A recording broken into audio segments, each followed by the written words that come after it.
Selected Poems of Anne Spencer. By Anne Spencer. Mina Lowy. Our Souvenir Ethics to XXXI. Crucifixion of a busybody, longing to interfere so with the intimacies of your insolent isolation. Crucifixion of an illegal ego's eclosion on your equilibrium. Caryatid ophanidia. Crucifixion.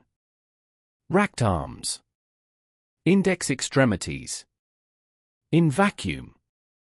To the unbroken fall. XXXI. The moon is cold. Joanne's. Where the Mediterranean degree. XXXI. The prig of passion. To your professorial paucity. Protoplasm was raving mad. Evolving us. Xixiv. Love, the preeminent literature degree. $191, 1917. 389, eclosion, hatching out, as in hatching out of an egg or emerging, like an insect, from a pupus. 391, caryatid, a supporting column sculpted in the form of a draped female figure. Virginia. Couidi cites a line from French critic Rémy de Gourmand's 1858–1915, Women and Language, 1901. The role of women in the work of civilization is so great that it would scarcely be an exaggeration to say that the structure is built on the shoulders of these frail caryatids. 399, Mediterranean, the inland sea surrounded by Europe, the Middle East, and Africa, also the region surrounding the sea.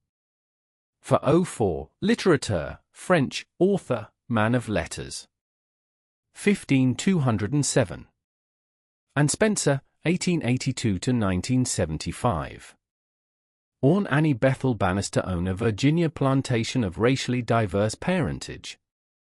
Her father was of African American, white, and Native American heritage, while her mother was the child of a slaveholder and a slave. Spencer herself was carefully prepared for the black middle class.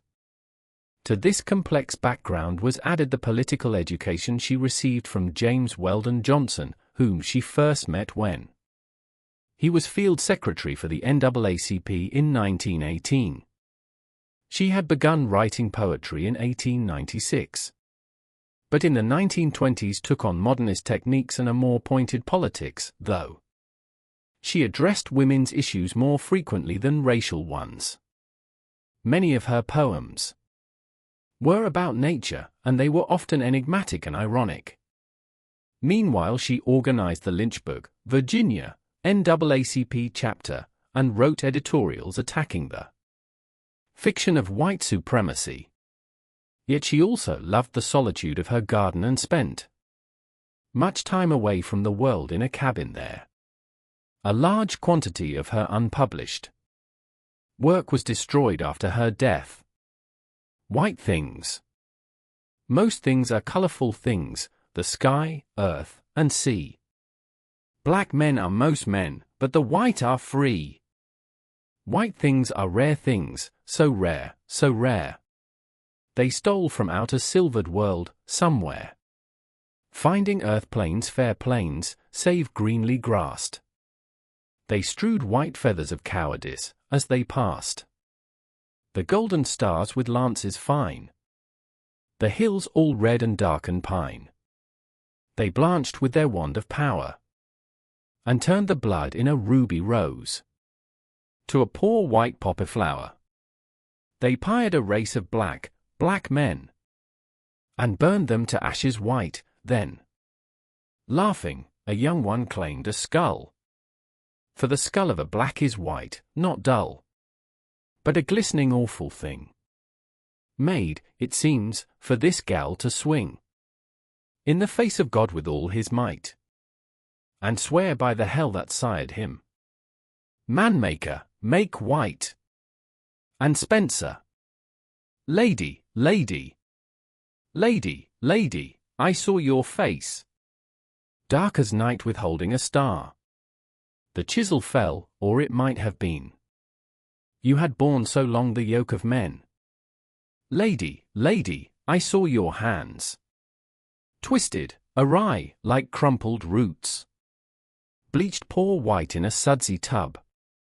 Wrinkled and drawn from your rub-a-dub. Lady, lady, I saw your heart. And altered? There in its darksome place were the tongues of flames the ancients knew, where the good God sits to spangle through. God never planted a garden. God never planted a garden. But he placed a keeper there. And the keeper ever raised the ground. And built a city where God cannot walk at the eve of day, nor take the morning air. Dunbar? Ah, how poets sing and die.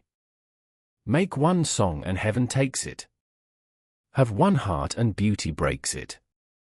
Chatterton, Shelley, Keats and I.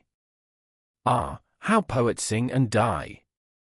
10. Altered, enshrined, placed on an altar. Poem title, Paul Laurence Dunbar, 1872–1906. 4. Chatterton, Shelley, Keats, Thomas Chatterton, 1752–1770, Percy Bysshe Shelley, 1792–1822, and John Keats, 1795–1821, English poets. 1925. N.D. William Carlos Williams, 1883–1963. BZ in Rutherford, New Jersey, a town near the city of Paterson, Williams made the city his home for most of his life.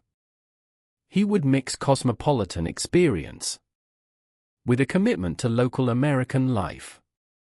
His father, of British birth and West Indies upbringing, was a perfume company salesman. His mother, of mixed Spanish, French, Dutch, and Jewish ancestry, was born in Puerto Rico and had studied art in Paris.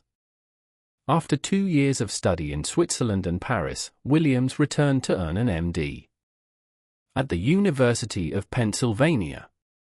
From then on, he would maintain a remarkable dual career.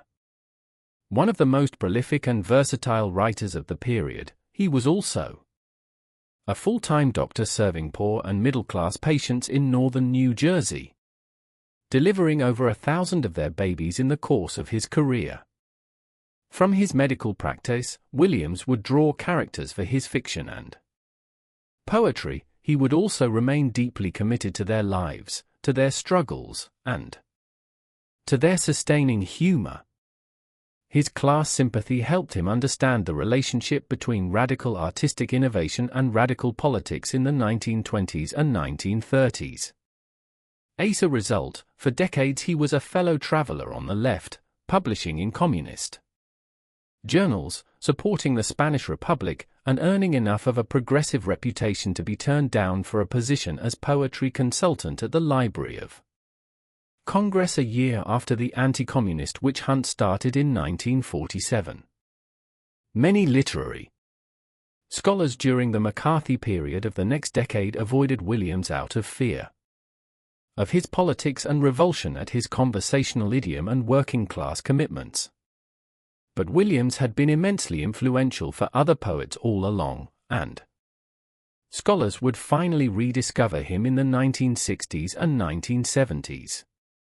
To think of American modernism now without him would be unimaginable.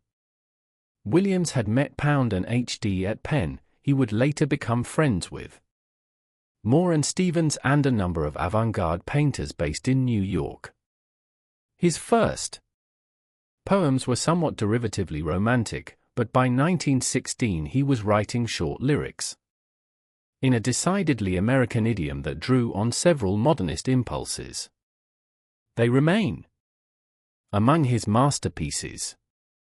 Spring and All, 1923, and The Descent of Winter, 1928, were breakthrough volumes, radical collages of poetry and prose that mix flawless, crafted, and rather minimalist texts with passages of almost automatic writing.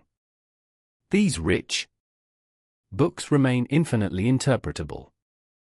A highly poetic prose meditation on American myth, character, and history in The American Grain, 1925, would come from the same time. It is an enterprise of vision and critique that anyone interested in American literature should read. Beginning in the 1930s, Williams would write a number of novels and short stories.